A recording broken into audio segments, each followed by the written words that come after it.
1001 days after, the Iranian military forces shot flight PS-752 out of the sky and killed 55 Canadians.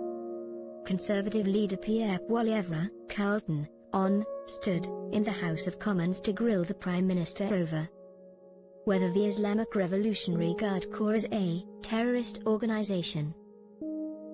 Is the IRGC a terrorist group, yes or no?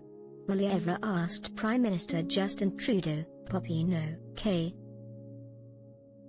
Trudeau responded Iran is a state sponsor of terrorism, and Canada is continuing to hold the IRGC to account, including by putting sanctions on a number of their top leaders to make sure they can't take safe haven or buy property in Canada.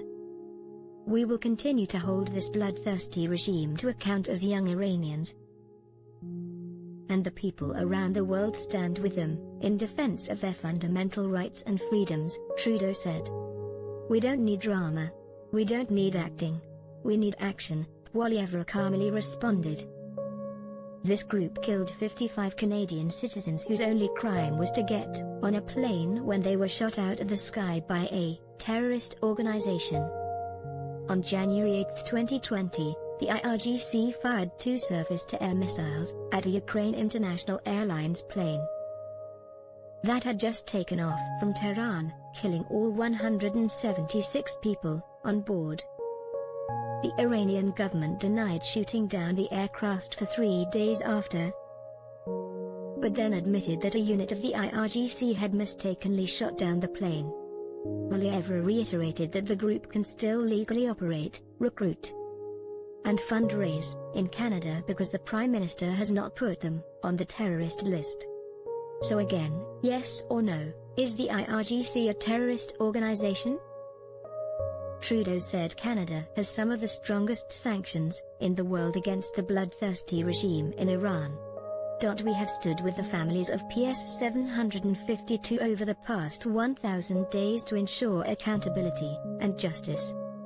We will continue to sanction the leadership of the IRGC as we make sure that they are fully accountable for the crimes they are committing.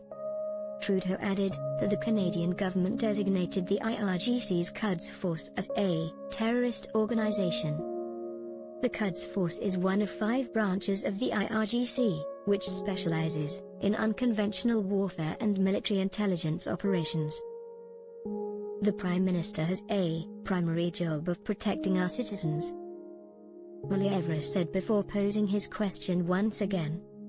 Trudeau responded that it was not only 55 Canadian citizens who were murdered, but also close to 150 people who were on their way to Canada to become permanent residents, and students who we also grieve for every day, and who we stand with as we hold this Iranian government to account. I asked a simple yes or no question.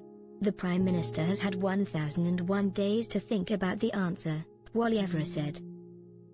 His officials informed him, this group murdered our citizens, and yet by failing to list the group as terrorist, he's allowing them to raise money, coordinate, plan, operate, and recruit right here, on Canadian soil.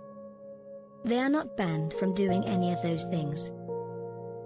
One last time, will the Prime Minister show some respect, and actually answer a question? Is this a terrorist group?